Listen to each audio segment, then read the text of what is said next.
Merci, bonjour à toutes, bonjour à tous. Donc effectivement, moi je vais passer là au XXe siècle et je vais passer sur les questions de mémoire. La mémoire de la commune à travers la figure de Louise Michel et ici aujourd'hui notamment à travers les noms de rues, donc Louise Michel. Alors pourquoi les noms de rues Louise Michel? Pourquoi Louise Michel? Déjà parce qu'il y en a beaucoup de rues Louise Michel.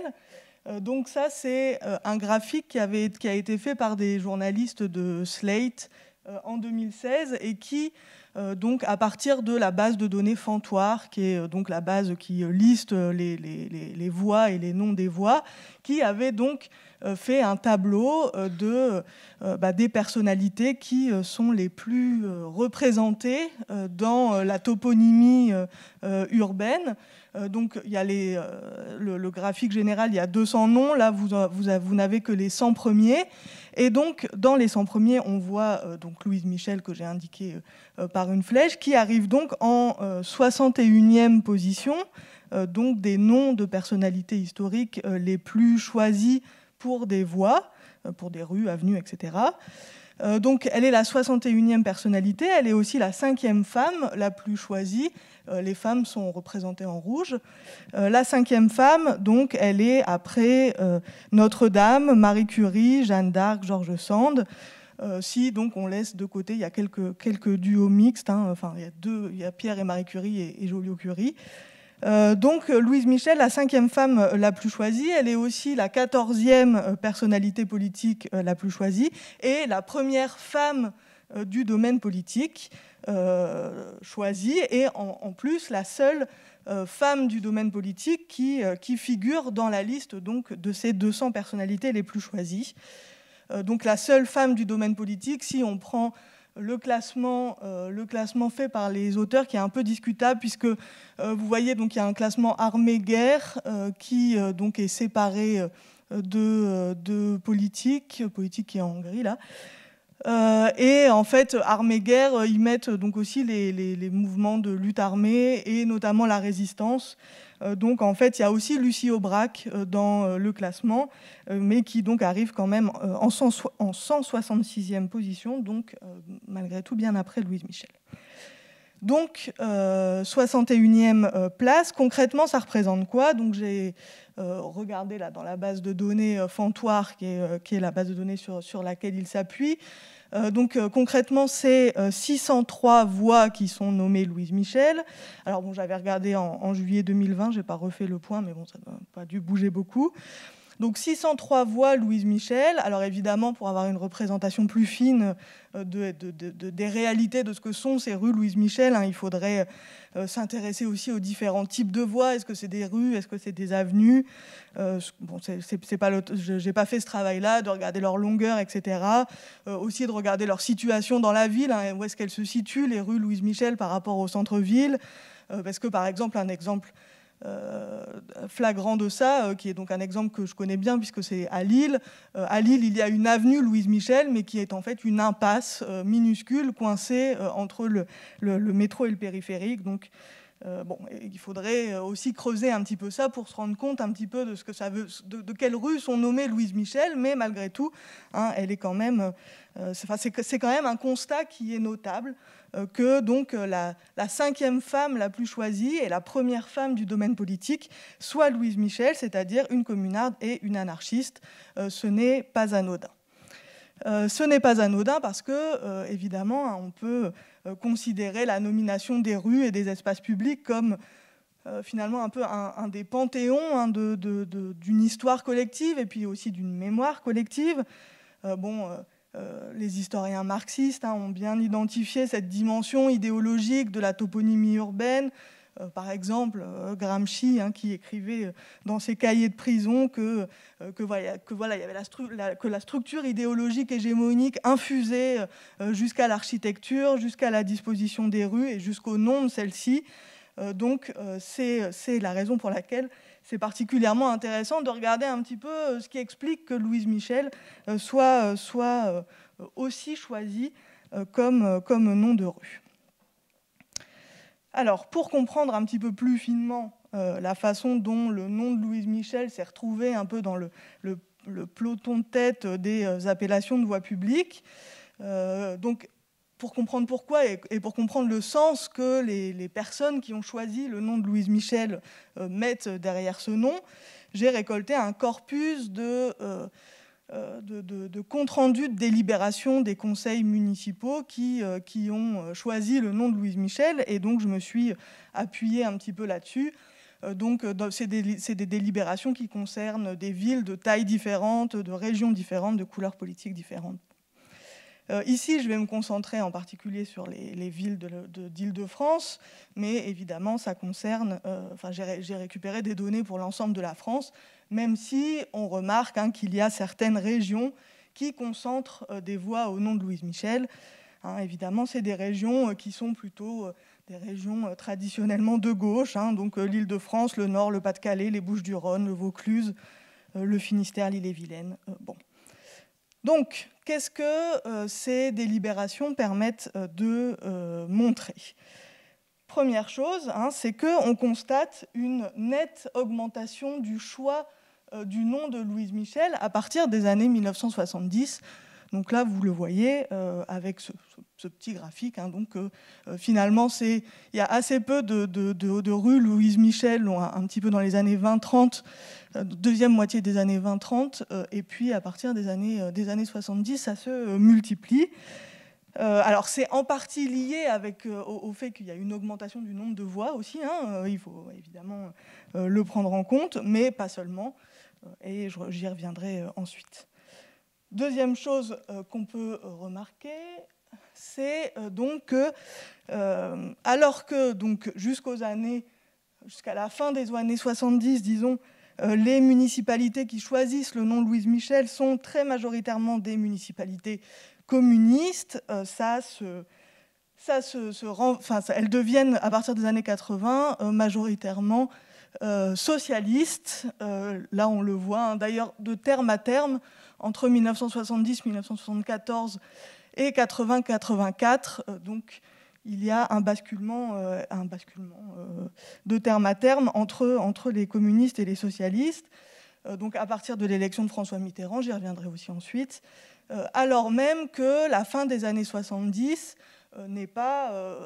les communistes ne connaissent pas une défaite majeure dans les élections municipales.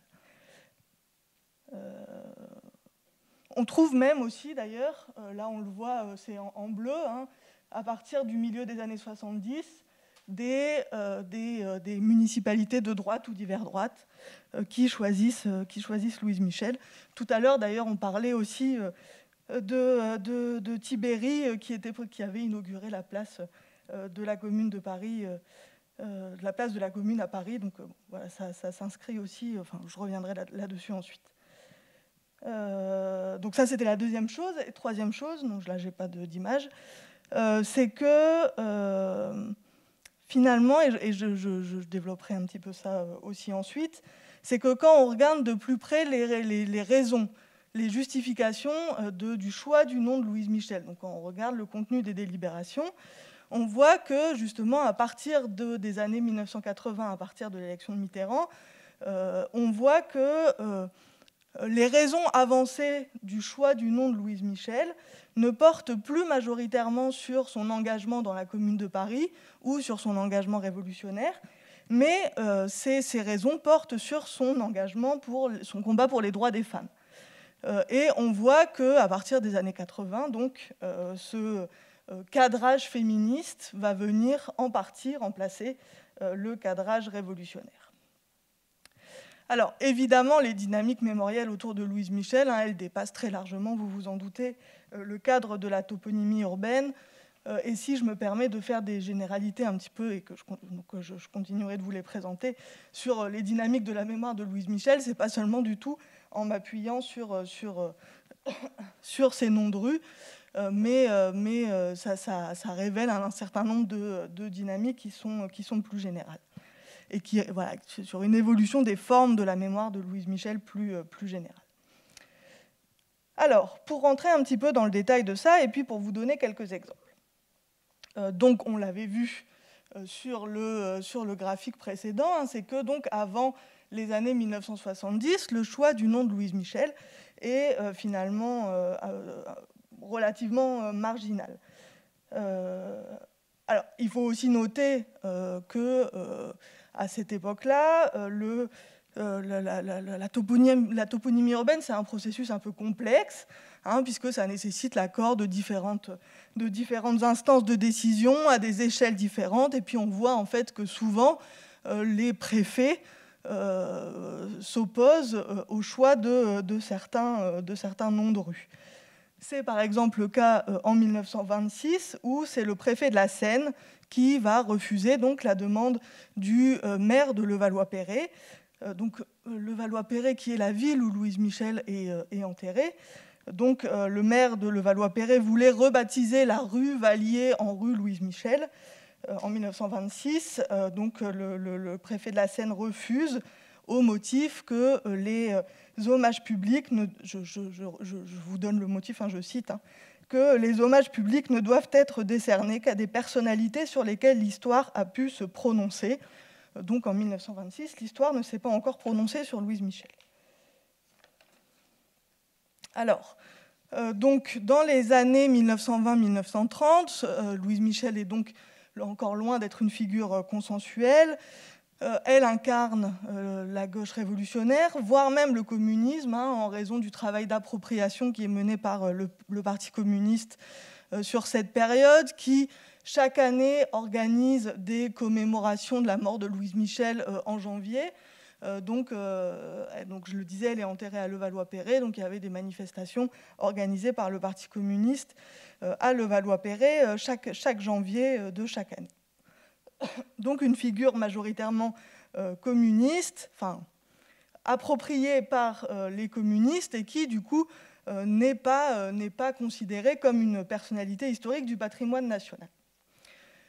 Une figure reliée au Parti communiste qui fait que, donc, pendant la période d'occupation, le gouvernement vichiste va débaptiser certaines voies qui avaient, les quelques voies, qui ont été baptisées Louise Michel dans les années...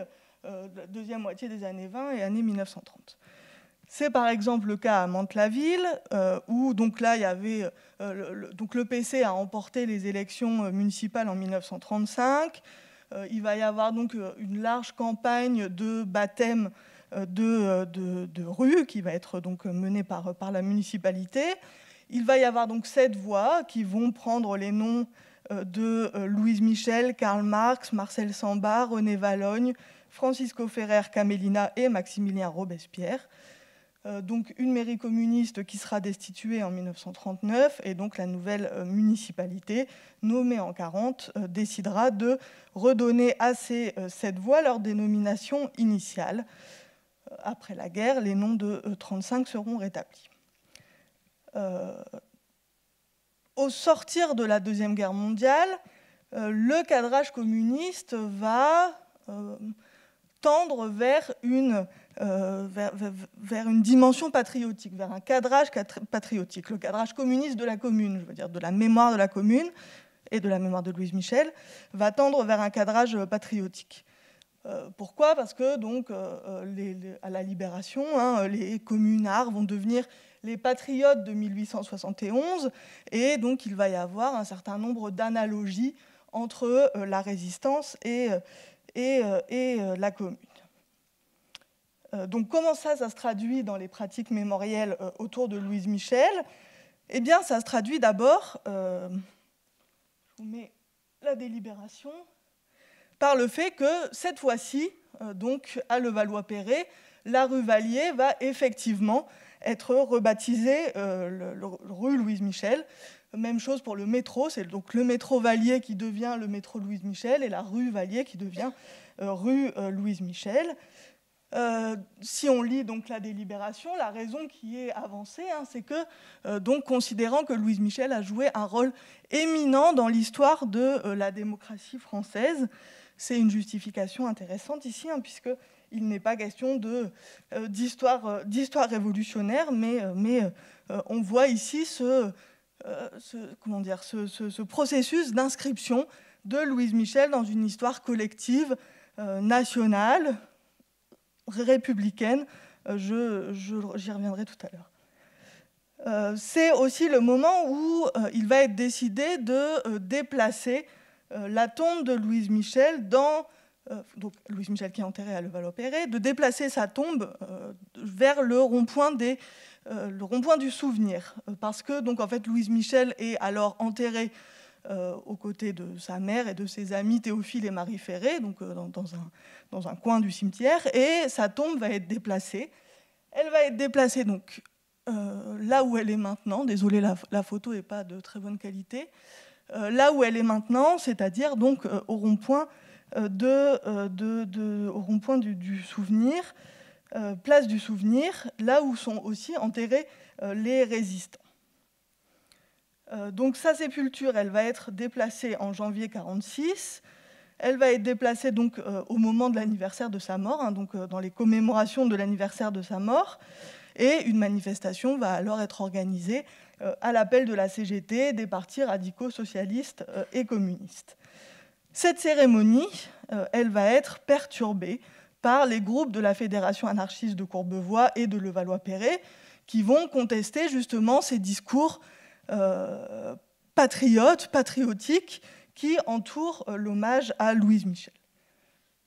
Donc là, voilà, là vous voyez des extraits du Libertaire, du journal Le Libertaire, donc qui justement, voilà, qui conteste ces hommages des communistes.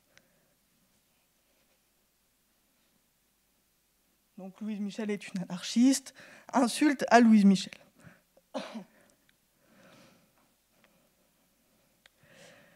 Bon, je reviendrai un petit peu en conclusion sur ces points, mais donc ces contestations anarchistes, hein, elles révèlent déjà les débats autour des formes de la mémoire et de la façon dont il faut commémorer Louise Michel et la façon dont il faut lui rendre hommage. Alors, après ça, le nom de Louise Michel, il va tomber un petit peu dans l'oubli pendant une vingtaine d'années. C'est d'ailleurs le cas en général des commémorations de la Commune. Et la figure de Louise Michel, elle va ressurgir au tournant des années 1970. Et donc, deux périodes vont être particulièrement riches à ce sujet et propices donc à ressolliciter le nom de Louise Michel. Ces deux périodes, c'est le centenaire de la Commune de Paris, évidemment, en 1971, et c'est, je l'évoquais tout à l'heure, l'élection de François Mitterrand et l'arrivée des socialistes au pouvoir. Donc, le centenaire de la Commune, hein, en 1971, va voir fleurir des voix au nom de Louise Michel. Si je reprends mon petit graphique, donc on voit, hein, 70-74, donc qu'il y a une certaine... Alors, bon, c'est sur 68 réponses, donc évidemment, en termes numériques, c'est pas non plus dingue. Mais donc, vous voyez que c'est un moment d'accélération de la nomination des voix au nom de Louise Michel. Donc, dans le début des années 70, qui correspondent au centenaire de la Commune. Donc là, c'est par exemple le cas de la municipalité communiste de la Courneuve. C'est aussi le cas, enfin, il y a aussi plusieurs cas où, à cette période-là, le fait de nommer une rue Louise Michel s'accompagne du débaptême d'une rue tiers, donc c'est-à-dire des rues qui étaient auparavant nommées tiers et qui vont être débaptisées et renommées Louise Michel. C'est par exemple le cas à Sartrouville. Donc là, voilà, c'est aussi donc, une municipalité communiste, et donc le conseil municipal décide de débaptiser la rue Thiers. Donc voilà, donc là je vous lis l'extrait de la délibération, hein, donc considérant qu'à l'occasion du 100e anniversaire de la Commune de Paris, il apparaît opportun de débaptiser la voie urbaine dénommée rue Thiers et de lui substituer le nom de rue Louise Michel, institutrice héroïque de la dite Commune de Paris. Donc évidemment un choix qui marque une volonté politique forte, hein, de marquer symboliquement l'espace public par l'hommage aux communards et en effaçant, hein, le souvenir du gouvernement versaillais, de la mémoire versaillaise. Cette volonté, elle est d'ailleurs à ce moment-là, hein, toujours portée par des communes où la tradition communiste est bien ancrée. D'ailleurs, petite parenthèse, hein, en ça, il serait intéressant aussi là de regarder un petit peu ce qui se passe en ce moment. Alors bon, Du coup, je ne sais pas s'il y a beaucoup de rues qui sont baptisées en ce moment d'une façon ou d'une autre, mais de voir en cette période de 150e anniversaire de la commune, voilà, quelle dynamique des baptêmes, est-ce qu'il y a une même dynamique de débaptême des rues qui portent le souvenir du gouvernement versaillais qu'il pouvait y avoir en 1971. Bon, il faudrait regarder ça, ce serait intéressant. Donc ça, c'est le premier événement qui participe à faire ressortir un peu le nom de Louise Michel. Deuxième événement, c'est donc, je l'ai dit plusieurs fois, le début des années 1980, puisque donc c'est l'arrivée des socialistes au pouvoir avec l'élection de Mitterrand. Et là, cette élection, enfin cet événement va transformer un peu la pratique toponymique qui était le fait de nommer des rues Louise Michel, qui était jusqu'à présent voilà, une pratique militante de la part du Parti communiste, qui va s'insérer désormais dans un processus de d'étatisation de l'hommage à Louise Michel. Alors, le contexte, c'est quoi ce contexte d'étatisation de l'hommage à Louise Michel? C'est donc 1980, élection de François Mitterrand, mais aussi, surtout nomination d'Yvette Roudy comme ministre des Droits de la Femme, Yvette Roudy qui va introduire dans l'espace du pouvoir politique l'intérêt pour l'histoire des femmes, et aussi l'intérêt pour certaines figures féminines dont Louise Michel fait partie. Puisque donc Yvette Roudy, elle s'intéresse à Louise Michel déjà avant sa nomination. Donc par exemple, elle a participé à écrire, à faire donc, cette affiche de la longue marche historique des grandes étapes de l'émancipation de la femme, donc alors qu'elle était secrétaire nationale à l'action féminine du Parti socialiste en 1977, donc une affiche dans laquelle on trouve quelques grandes figures de femmes qui jalonnent un petit peu l'histoire, et où on trouve Louise Michel, donc à la date de 1871, donc à la date de la Commune de Paris.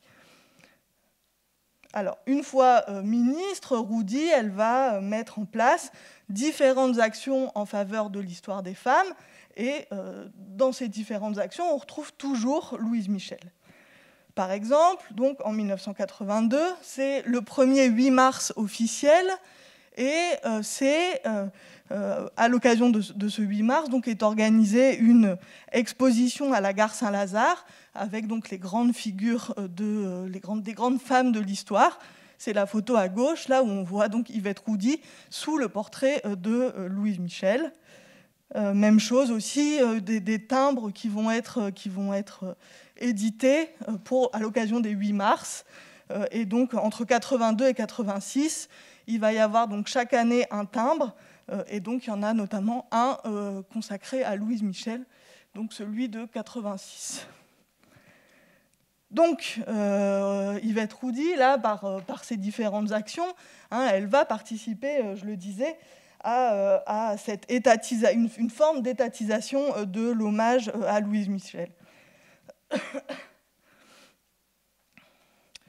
Alors, si je reviens sur les noms de rues, on voit que donc, cette dynamique de valorisation de Louise Michel comme figure de l'histoire des femmes va se traduire aussi donc, dans les justifications du choix du nom de Louise Michel pour des espaces publics. Par exemple, donc, à Massy,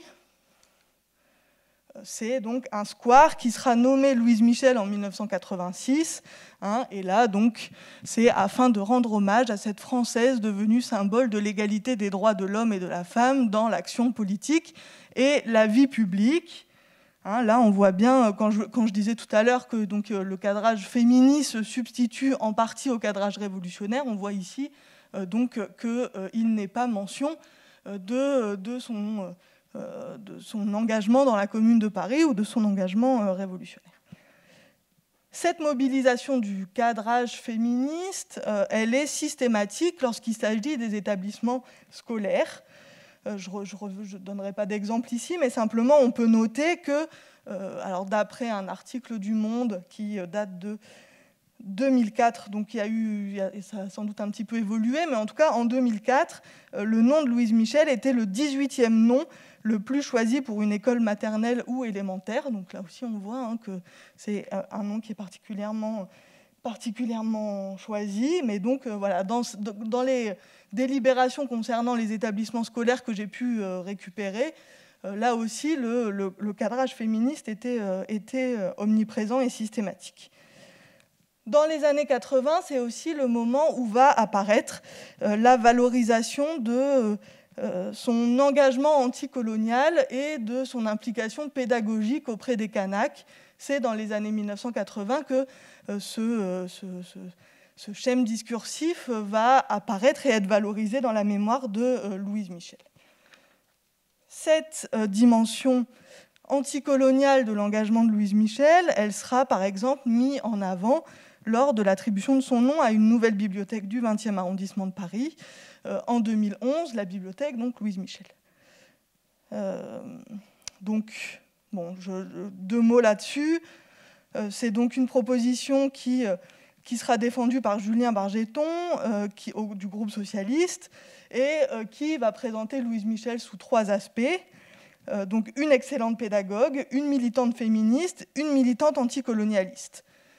Je ne reprends pas tout le discours ici, mais c'est intéressant que ce soit ces 3 points qui soient mis en avant en premier lieu, et donc à nouveau pas l'engagement dans la Commune de Paris. Alors cet oubli, il sera réparé par un autre élu du groupe socialiste, donc là je vous fais le résumé de la délibération, par un autre élu du groupe socialiste qui donc va compléter cette première présentation en disant oui, bon, il ne faut pas oublier que Louise Michel était aussi une communarde. Et suite à ces 2 interventions, un troisième protagoniste prend la parole, c'est Sylvain Garel, donc élu du 18e arrondissement au groupe Europe Écologie Les Verts, et qui dit, donc je vous cite cet extrait de la délibération: « Je suis toujours surpris par la capacité de nos camarades socialistes à parler de Louise Michel sans prononcer le mot d'anarchiste. C'était une militante anarchiste. Ce n'est pas un gros mot et vous pouvez l'employer, c'est une tradition du mouvement ouvrier.